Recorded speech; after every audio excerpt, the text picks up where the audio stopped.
My name is Jeff Dean, and I do artificial intelligence research here at Google. Today, I'm going to tell you about some of the things that happen under the covers when you use Google services and talk to your phone. Let's start. Let's do something simple to start with. So my phone is sitting here asleep. Okay, Google, what's 2 plus 2? The answer is 4. Hey, that was pretty easy. So let's think about what was going on, though. It actually makes a little recording of what I said. Okay, Google, what is 2 plus 2? Here's what I found. And when it does that, it basically now needs to go from that recording to what are the words that I actually said. What is 2 plus 2? The way it does that is it learns from lots and lots of examples of people, recordings of people saying things, and then what they actually said. Millions of them, tens of millions even. And that's how it knows to learn to recognize what I said or what someone else said with a different voice, a female voice instead of a male voice, or someone with a different accent than I have. Okay, it can also do harder problems. Okay, Google, what's the square root of 105? Square root 105 is approximately 10.247. So for those of you who don't yet know what a square root is the number when multiplied by itself that gives you that number. So 10 times 10 is 100, so the square root of 105 is a little bit more than 10, 10.2. Okay, so let's do something a little more complicated. I've just learned about Harry Potter. Harry Potter is great, and I want to learn about the author. So, okay, Google, show me the Wikipedia page for J.K. Rowling. Opening Wikipedia. I actually have a Wikipedia app installed on my phone. So this is the Wikipedia app page for J.K. Rowling, who's the author of the Harry Potter novels, and it tells me about her. You know, Joanne Rowling. I didn't actually know her first name was Joanne. Everyone knows her by J.K. And she wrote all these great Harry Potter novels, and so there's a bunch of information there about her. So we can also do other things. Okay, Google, how tall is the Eiffel Tower? The Eiffel Tower is 984 feet tall. So the Eiffel Tower is a big tower in Paris, and I wanted to know the height. So this is actually pretty complicated, right? Because first of all, we need to go out and find all the different web pages in the world that talk about the Eiffel Tower and all the other concepts that people might ask Google search about. So the way we do that is ahead of time, we go out and we have computers go and fetch all the web pages in the world that we can find. And then we build an index of which pages have which words in them. Which page has the word Eiffel, which page has the word tower. If I wanted to learn about tractors, which pages have the word tractor on them, and so on. And so now when I'm asking about the Eiffel Tower, I actually can find pages that have the word Eiffel and tower, and ideally right next to each other, because Eiffel Tower is kind of a concept.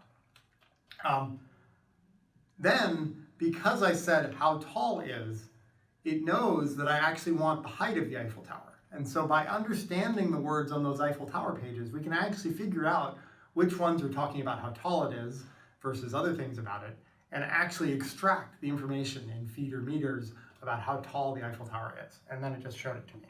So there it was. Nice. It's 984 feet, and then it has a little tip on it. So it's 1,063 feet. That's pretty tall. No wonder you get such a nice view of Paris. Okay, let's do something else. There's my phone, asleep. Okay, Google, show me pictures of cheetahs. These pictures should match. So there we go. Now I actually have a bunch of pictures of cheetahs. So how did the computer do that? Right? We were talking about the Eiffel Tower and understanding web pages, and that's more about words. But here, we're actually showing you images of something you asked for. You asked about cheetahs. So let's talk about what happens here. We're using a technique called machine learning. And machine learning enables computers to learn from examples. We actually use that in many, many places in Google products.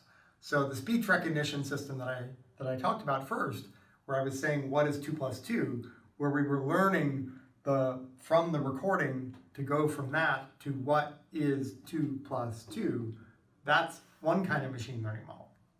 For here, we actually want to go from images to what kinds of things are in those images. And here we use a different machine learning model that's trained on data where we have a bunch of images and people have said, that's a picture of a cheetah. There's another picture. That's a picture of an aircraft. There's another picture. That's a picture of a car. There's another picture of a cheetah. And so from millions and millions of examples of many, many different kinds of pictures, we can actually learn what are these pictures of, even for a completely new picture. This picture looks a lot like all the cheetah examples I've seen, so I think it's a cheetah. And so that's the concept of machine learning, learning from many, many examples, which you often do in your own education. Okay, so now I have pictures of cheetahs. That's pretty cool. Let's see. You can also get access to all kinds of amazing educational materials on Google. Okay, Google, teach me algebra. So here, it knows that I want to learn about the concept of algebra, which is a mathematical concept. And so here, it's showing me a bunch of different videos on YouTube that have introductions to algebra, and I can pick one that's at the right level that I wanted to learn about. Maybe I don't know any algebra, so I want a beginning video, and so on. And then here it also shows me some other queries that I might want to do based on the fact that I asked about algebra.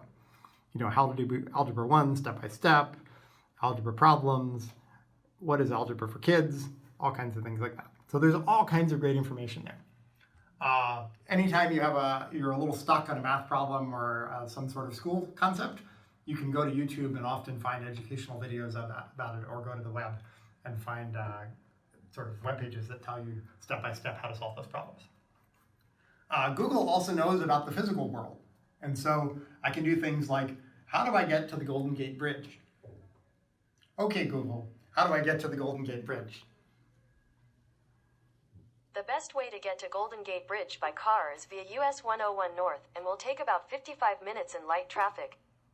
Yeah, so that's from Mountain View. I'm currently in Mountain View, California, which is down the San Francisco Bay a bit.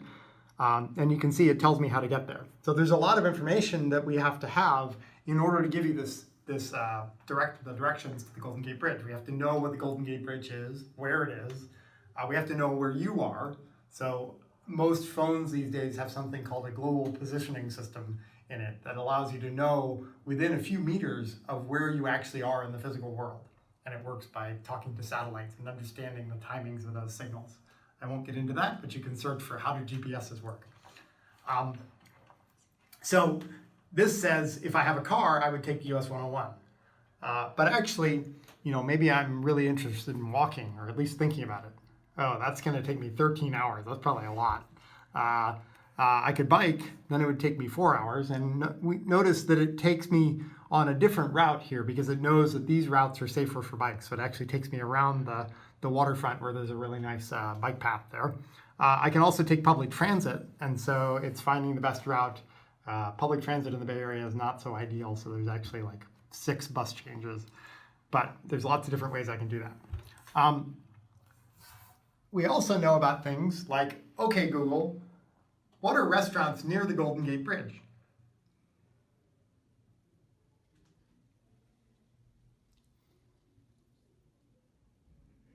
I found a few locations for restaurants near Golden Gate Bridge. And there we go. There's a list of them. I can scroll around. This is actually also pretty complicated because I need to know, all the computers need to know about all the different restaurants near there. What kind of restaurants they are. If I click on one of them, that looks like a coffee house. I like coffee. So let's see about this one. Cafe RX. It's open, closes at 2:30. 2:30, wow, that's pretty early. And it tells me a bunch of things, tells me when people go there. I guess they don't go there in the afternoon because they're closed. But you can tell it's pretty popular in the late morning. Must be a nice place to hang out and have a cappuccino. So there's a ton of things that are going on there, and I think one of the things to really think about is what are all the difficult computer science and machine learning and AI problems that are happening under the covers to really help you get information that you want. We can also end with, okay, Google, tell me a joke.